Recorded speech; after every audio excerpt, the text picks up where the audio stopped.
Bugun sizlar bilan TCL brendidan обновленный yangi konseyner 2026-yil modelini распаковка qilamiz. Ketdi.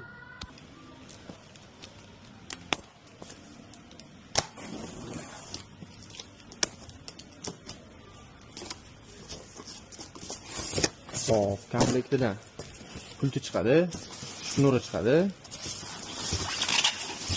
Penimizni kattaligini qaranglar. 79 sm bo'ladi. Penidan yoziladi.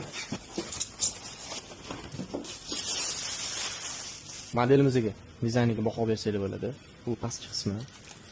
Ustunovka bo'lganda mana shundan ko'rinadi o'zi. Hop, funksiyalarni nima qisqa tushuntirib o'taman. Full DC inverter bo'ladi. Full DC inverter degani 37% dan 75% gacha qo'shimcha yana AI sun'iy intellekt yordamida tokilarni tejab beradi. 60 sekund istoqlaydi, 30 sekund tushib sovutishni boshlaydi. Fast cooling va heating funksiyasi bu. Tokilar 120 gacha tushib ketganda ham yonib, o'chib, update berib, bemalol muzlatib, isitib ishlab bera oladi xudo xolisa. Eng kerakligi 2026-yil TCLda birinchi marta aynan 1 seriyasining обновленный versiyasida PTC heater, ya'ni qo'shimcha isitish tizimi T bor. Hop, yana bitta ko'rsatadigan joyim, ko'rishingiz mumkin, golden film bo'ladi bu. Zanglamas metaldan.